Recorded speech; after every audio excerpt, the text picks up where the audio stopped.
ஹே செல்லக்குட்டீஸ், இந்த மாதிரி Ariel liquid பாட்டில் உங்கள்கிட்ட இருந்துச்சுன்னா இந்த ஐடியாவை மறக்காமல் ட்ரை பண்ணி பாருங்கள். செம்ம யூனிக்காக இருக்கும். ஸோ அதுக்காக முதல்ல அந்த பாட்டிலேருந்து ஸ்டிக்கர்ஸ்லாம் எடுத்துகிட்டு இந்த மாதிரி மார்க்கர் எடுத்து இந்த மாதிரி ஒரு சின்ன கோடு வந்து நான் போட்டுக்கிட்டேன். எண்டில் போட்டுட்டு இந்த மாதிரி ஒரு ரவுண்டு போட்டேன். அது கூட எனக்கு ஒழுங்காக போட வரல.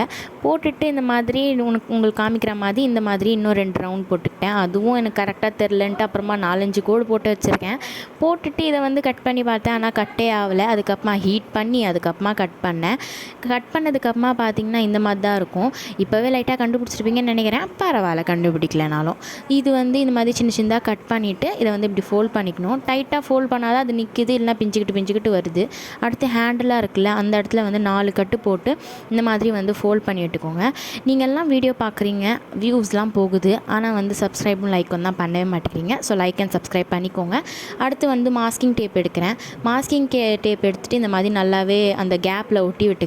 அந்த ஹேண்டலையும் இதே மாதிரி ஒட்டிக்கோங்க. அடுத்து வந்து இந்த மாதிரி 2 டூத் பிக் வச்சு எடுத்துகிட்டு ஹேண்டிலுக்கு நம்ம யூஸ் பண்ணோம்ல, அது வந்து நான் அங்கே வந்து ஒட்டிக்கிட்டேன். இந்த மாதிரி குச்சி 2த்தையும் ஒட்டிட்டு ஒரு 3 கேப் வந்து நான் எடுத்திருக்கேன். ஏதோ எங்கள் வீட்டில் தண்டமாக இருந்த கேப்பு. அதையும் வந்து இந்த மாதிரி கீழே வந்து டயர் தான் அது பண்ண போகிறோம். ஸோ அதுக்காக ஒரு 2 ஹோல் போட்டு எடுத்துக்கிட்டேன். ஹோல் போட்டுட்டு அதுக்குள்ளே வந்து டூத்பிக் குச்சி வந்து சொருவிட்டு 2 பக்கமும் வந்து டயர் மாதிரி அந்த கேப் மூடியை வந்து நான் ஒட்டிட்டு ஃப்ரண்ட் டயருக்காக நான் வந்து ரெட் கலரும் பேக் டயருக்கு 2 ஒயிட் கலரும் எடுத்திருக்கேன்.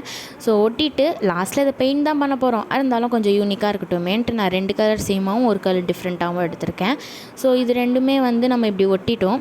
ஒட்டினதுக்கப்புறமா ஃப்ரண்ட் டயருக்கு பார்த்திங்கன்னா ஹார்ட்லூ கம் போட்டு ஃபுல்லாக இப்படி போட்டுட்டு திக் லேயர் மாதிரி அதுக்கடுத்து அந்த கேப்பை வந்து நான் ஒட்டிட்டேன். ஒட்டினதுக்கப்புறமா எங்கள் வீட்டில் ரெட் கலர் ஸ்கூட்டி இருக்குது. அதனால் நானும் இது ரெட் கலர்லேயே பெயிண்ட் பண்ணலாம் அப்படின்னு சொல்லிட்டு முடிவு பண்ணி ரெட் அண்ட் பிளாக் கலரில் வந்து பெயிண்ட் பண்ணிட்டேன். என்னோட கொஞ்சம் கைவண்ணத்தை காமிக்கணுன்றதுக்காக இந்த மாதிரி பண்ணியிருக்கேன். பிடிச்சிருந்தா சப்ஸ்கிரைப் பண்ணுங்கள். டாடா, பாய்.